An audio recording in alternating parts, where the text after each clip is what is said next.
Para aquellos que quieren mejorar su vida devocional, para los que necesitan ayuda espiritual, para todos los que desean un contacto diario con Dios, presentamos Radio Amanecer en Estudio, un alimento espiritual para tu alma. Con nosotros, qué gran bendición el conductor de esta entrega, en esta hora, Pastor Juan Francisco Scrogins. En el lugar de la geografía nacional, en la montaña, en el llano, en las ciudades, donde quiera que usted se encuentre, les damos la bienvenida a nuestra entrega de Radio Amanecer en Estudio, programa diseñado justamente para ponernos en contacto con la palabra de Dios. Y durante todo este trimestre, qué bueno que estamos estudiando el libro de Apocalipsis, un libro de gran bendición. Agradecemos de todo corazón a Dios por darnos este privilegio de estar con ustedes en esta hora, y para hoy estaremos estudiando la apostasía. Es el tema que estaremos estudiando para este día dentro del marco de la lección número 12, el sello de Dios y la marca de la bestia, en su segunda parte. Pastor Cristian Veras, es un honor saludarle y deseo como siempre que las bendiciones del Dios Todopoderoso les acompañen a usted y a los suyos. Amén, mi estimado amigo, muchas gracias. Pastor, hoy, en el día de hoy, está de cumpleaños una persona muy especial en mi vida, muy querida. Es parte de mi corazón, parte de mi vida. Está mi hija, mi primogénita, Cristina Veras. Uh-huh. Qué bendición, hija, el poder contar con una persona como tú, un gran corazón, médico de vocación. Me han llamado tantas personas para decirme que qué bendición esa hija querida, atendiendo personas, cuidando a personas. Y yo aprovecho para hacer un llamado a los médicos cristianos. Nosotros en un mundo tan convulso debemos tener médicos preparados y también con corazón humano, con un corazón de Dios para atender a las personas necesitadas. Así que un abrazo, hija, te amo muchísimo y que Dios te permita cumplir muchos años más en salud. Uh-huh. Si usted me lo permite, también quiero unirme. Claro. No puedo permanecer callado ante una persona tan noble como ella. Cuando le conocí me di cuenta el material humano que hay ahí. Es una persona muy dedicada al servicio. Así es que, Cristina, muchas felicidades. Ahí en algunos años pues hemos tenido el privilegio de tu papi y este servidor estar juntos en la fecha de tu cumpleaños. Así es que muchas felicidades. Que Dios continúe dirigiendo ese ministerio que realiza con tanto amor.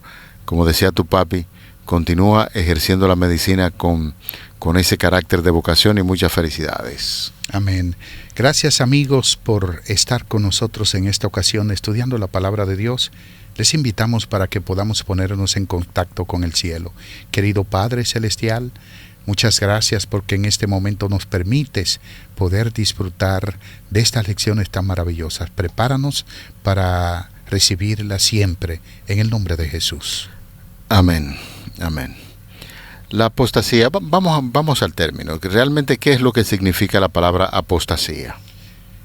El término apostasía, pastor y estimados amigos, se basa específicamente no de alguien que no conoce la verdad, sino de alguien que sí conoce la verdad, pero que ahora se ha vuelto en contra de ella.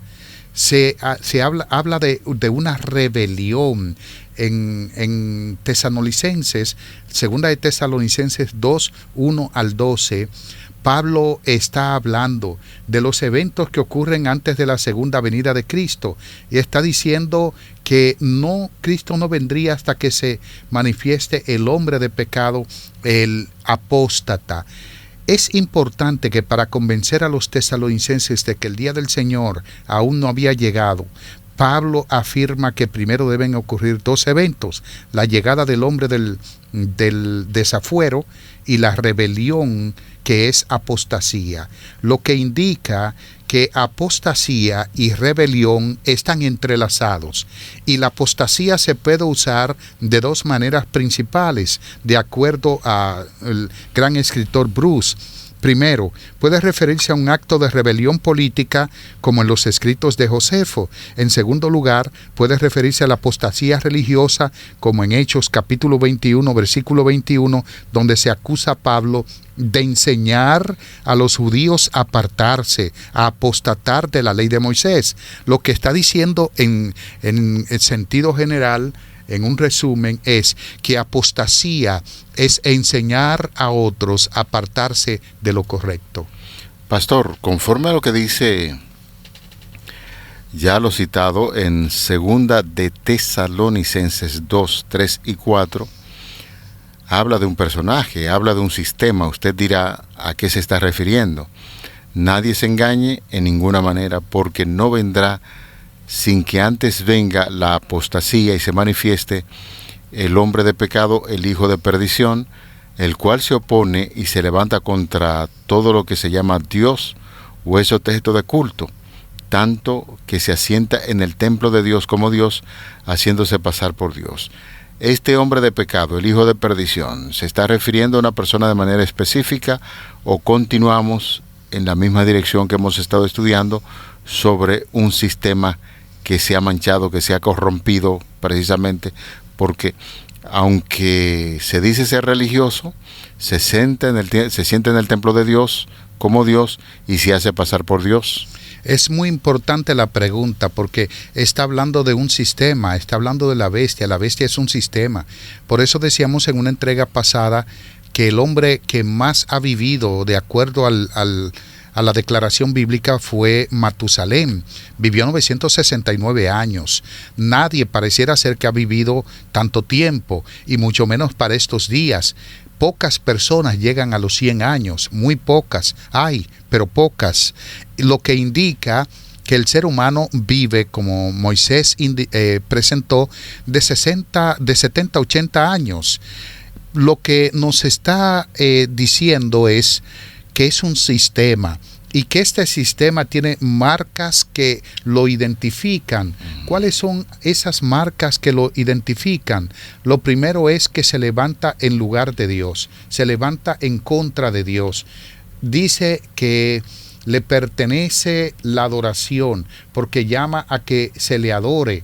Es importante que nosotros veamos que en esas características también está diciendo grandes cosas en contra de Dios y en contra del Altísimo. Recibe su asiento y su gobierno en Roma.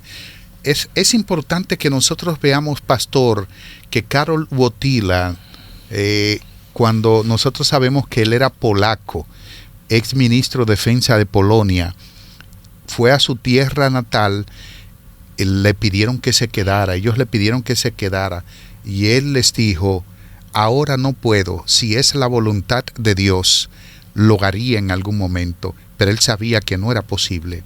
¿Y sabes por qué? Porque él no pertenecía a Polonia, él pertenecía a Roma. Así que tiene su asiento de gobierno en Roma. Sería un sistema mundial de adoración. ¿Cuál es el único sistema mundial de adoración? Cuando yo veo fotos de Yasser Arafat besándole la mano a Juan Pablo II, cuando yo veo a Bill Clinton, los Bush, Condoleezza Rice, entre otros, frente al féretro de Juan Pablo II, rindiéndole tributo, honor. Cuando usted ve los árabes besándole el anillo, besándole la mano, indica que es un sistema mundial de adoración. Habla palabras de blasfemias, diciendo que merece la adoración o que cuya mediación sustituye a la de Dios. Sería un poder perseguidor. 1260 años reinaría por este periodo. La herida de muerte sería curada, y ya vemos que así ha sido y que continúa siendo, y que el número de su nombre es 666. Básicamente, estas son las marcas identificadoras que le asigna a la bestia el poder del anticristo, que se levanta no solo en contra de Dios, sino en lugar de Dios. ¿En qué consiste este número 666? Porque hace mucho tiempo, pues, en estudios que se han hecho en torno a lo que quiere decir Vicarius Filii Dei, que es el representante de Dios en la tierra, pues muchas personas identifican ese número con la bestia, pero se ha dado cuenta con el estudio que hay muchos personajes en el mundo que conforme a su nombre también se identifican con el 666. Básicamente, ¿por qué ese número 666? ¿Cuáles son las características para yo determinar que ese 66 representa un sistema? Realmente, el Vicarius Filii Dei, que mirándole las declinaciones o los significados del nombre, del número de su nombre o de las letras de su nombre, dan 666. Esto es cierto, aunque Satanás es tan astuto que, por ejemplo, ¿cómo dice la Biblia que nacería Cristo, pastor? La Biblia dice claramente que Él nacería a través de ¿quién? El texto bíblico habla que Jesús nacería de una virgen. Y que esa virgen tendría relaciones sexuales y daría luz al Mesías. No. ¿Sería por obra de quién? Del Espíritu Santo. ¿Sabes lo que hizo Satanás? Mucho tiempo antes de la encarnación de Cristo, Satanás desacreditó ese concepto. Uh-huh. Las mujeres, las sacerdotisas de Baal y de esos dioses paganos, salían embarazadas en los templos. Sí. A nombre de los dioses, que supuestamente eran los dioses que las embarazaban. De hecho, por eso se habla de prostitución pagana. Así mismo. Esa prostitución pagana que se hacía en los templos eran consideradas como prostitución sagrada. Así es. Excelente. Uh-huh. Entonces, ¿qué hizo Satanás? Desacreditar de antemano el nacimiento de Cristo. Cuando María dio a luz, salió embarazada de Cristo, los judíos tenían en mente eso y lo que dijeron, esta fornicó. ¿Por qué ustedes creen que en el Evangelio de Juan, el capítulo 8, le dijeron a Cristo, nosotros no somos hijos de fornicación? Le estaban trayendo a memoria esto, sí, diciéndole que su madre había fornicado, porque fue un plan del diablo. Entonces, no hay dudas, mis amigos, volviendo a esto de que Vicarius Filii Dei, que el representante de Cristo, sea el 666. La segunda lectura que tenemos, segunda de Tesalonicenses 2, 9 al 12, inicuo cuyo advenimiento es obra de Satanás. Aquí entonces estamos viendo cómo el apóstol Pablo, hablando acerca de ese sistema, de ese hombre, está diciendo que es obra de Satanás, es decir, quien está detrás de ese sistema es Satanás. Y hace mención de las características, con gran poder y señales y prodigios mentirosos, y con todo engaño de iniquidad para los que se pierdan por cuanto no recibieron el amor de la verdad para ser salvos. Por esto Dios les envía un poder engañoso para que crean la mentira, a fin de que sean condenados todos los que no creyeron a la verdad, sino que se complacieron en la justicia. De este pasaje, pastor, quisiera detenerme para su debida explicación. Usted puede ayudarnos en esto. En los versículos 11 y 12 habla, por esto Dios les envía un poder engañoso para que crean la mentira, a fin de que sean condenados todos los que no creyeron a la verdad, sino que se complacieron en la injusticia. ¿Puede Dios enviar un poder engañoso para que alguien pueda mantenerse en la mentira y como resultado de esto puedan ser condenados todos los que no creen en esa verdad, sino que se mantuvieron siempre en la injusticia? ¿Puede Dios enviar un poder engañoso para mantener ese sistema religioso así en oscuridad? Imposible. ¿Cómo se entiende el texto Ningún bíblico? error proviene de Dios. Uh-huh. Nada engañoso proviene de Dios. Bueno, ahí hay muchas cosas, pastor. Y lo primero es que los autores de la Biblia, incluyendo a Moisés, veían a Dios como responsable de lo bueno y de lo malo. Un caso de esto es el libro de Éxodo, cuando el faraón endureció su corazón. ¿Qué dice el texto? Que Dios endureció el corazón del faraón. No fue Dios, fue el mismo faraón que determinó endurecer su corazón y no creer en lo que Dios estaba diciendo. Hay otro pasaje que dice, y Faraón endureció su corazón. Bueno, en el libro primero de Samuel, el capítulo 3, cuando el arca fue tomada por los filisteos. Oigan la comprensión de los filisteos que dijeron: vamos nosotros a endurecer nuestros corazones como el faraón endureció el suyo y le fue mal. Lo que nos está diciendo por testimonio mismo de paganos de que no fue Dios quien endureció el corazón del faraón, sino que fue el mismo faraón. De manera que Dios no envía espíritu de error, sino que ese espíritu proviene de Satanás.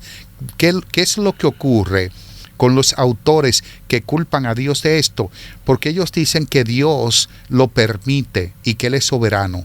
Entonces el asunto está el libre albedrío. Si Dios permite una cosa, entonces piensa en ellos, Dios es el causante de. Así es. Pero es una forma de pensar de los judíos y de estos autores que definitivamente no es de parte de Dios que vienen, sino que cuando el hombre hace sus elecciones o algún sistema hace sus elecciones, Dios hace todo el esfuerzo posible para que cambien de actitud, pero si la gente se mantiene en su acto de adoración, debemos entender lo que dice Gálatas 6:7, no se engañe nadie, Dios no puede ser burlado, todo lo que el hombre sembrare, eso también cosechará.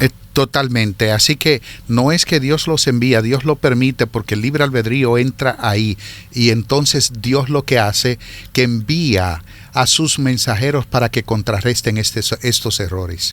Y es precisamente, pastor, mis amados hermanos, ahí entra el mensaje de los 3 ángeles. Los 3 ángeles somos nosotros quienes, usados por Dios y de parte de Él, proclamamos un mensaje para que toda la humanidad salga del error. En Apocalipsis 18:4, donde dice: salid de en medio de ella por lo mío, está hablando de esto. Dios les envía el mensaje a través de nosotros, a través nuestro.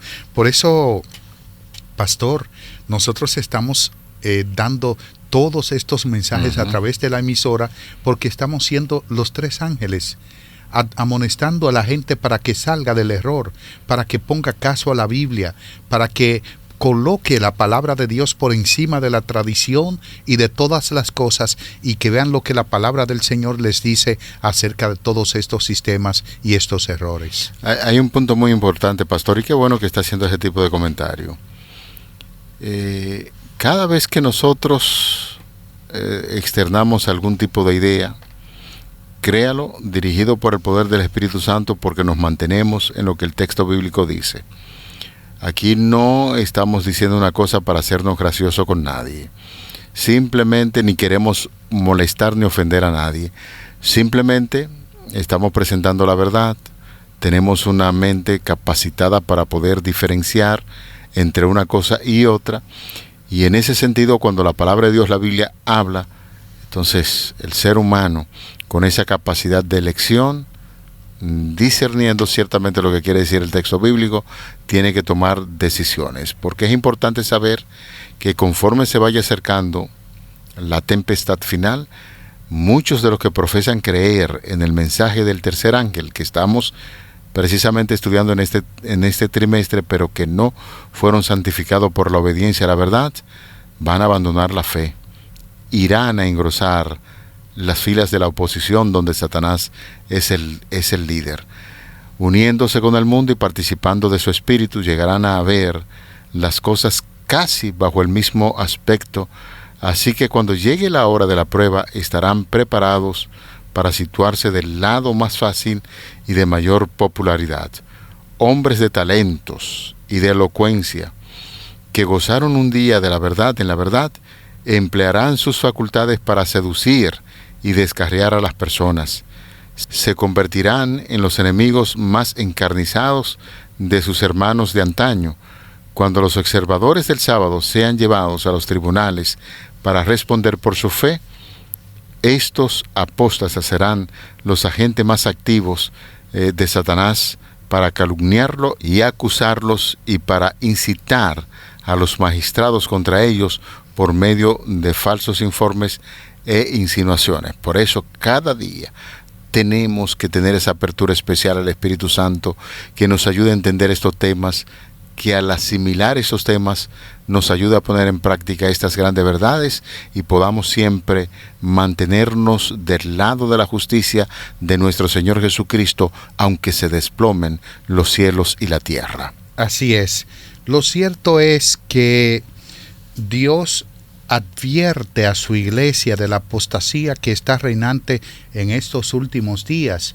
Por ejemplo, en 1827 nace una persona, un personaje, quien nació en 1827, 26 de noviembre, pastor.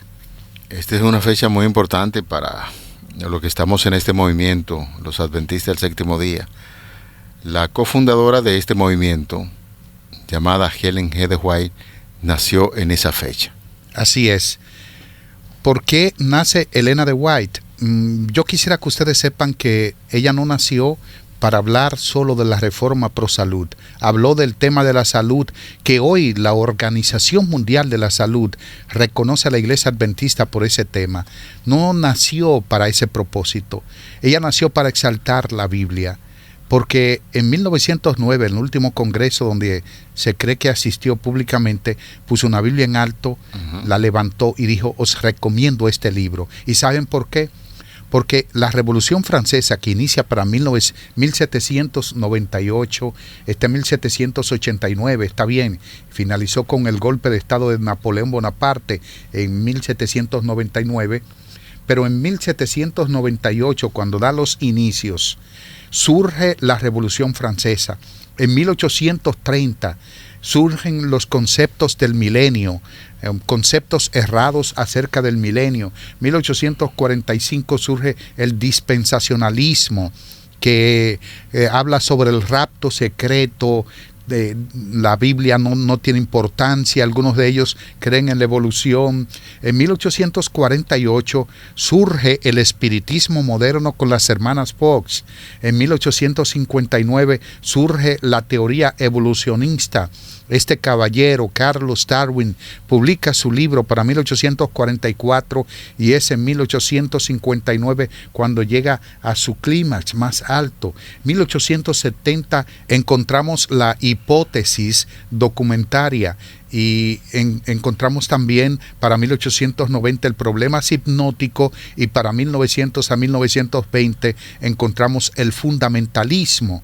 Todo eso va opacando lo que es el conocimiento bíblico, porque tira la Biblia por el suelo, coloca la razón y coloca la tradición por encima del texto bíblico. Sin embargo, el movimiento adventista, al junto de Elena de White, Dios lo levanta para colocar la Biblia en alto porque se había pisoteado, la habían tirado por el suelo. El mismo Voltaire, que dijo que el cristianismo necesitó 12 hombres para propagarlo, y él dijo: yo solo me voy a encargar de destruirlo. Él, quien fue un perseguidor de la Biblia, donde murió, ahí Dios levantó la oficina de la Sociedad Bíblica Internacional, distribuyendo más de 11 billones de Biblias a todo el mundo. ¿Saben por qué?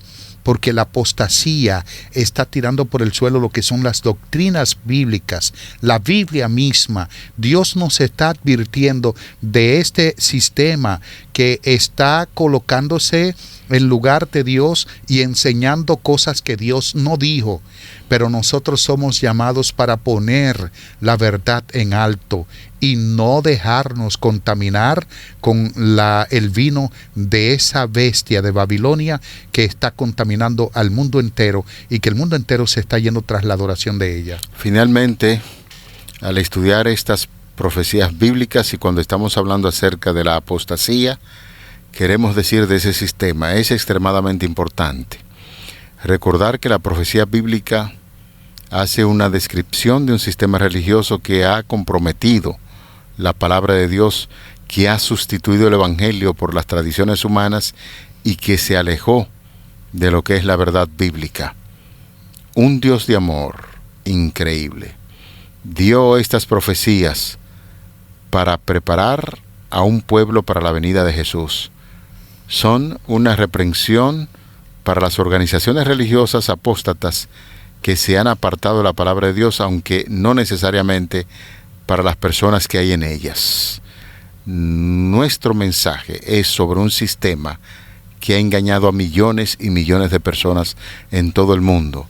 Y aunque engañadas, estas personas son muy amadas por Cristo Jesús y debemos tratarlas debidamente como tal, con el amor con que Cristo Jesús trata a los seres humanos. Así, apreciados amigos, queridos oyentes, estamos llegando a la parte final de este impresionante tema que hemos tratado en el día de hoy, la apostasía. Gracias por la gentileza y la amabilidad de su sintonía, y es nuestro anhelo que el Señor continúe dirigiendo cada mente en el estudio de su santa y bendita palabra.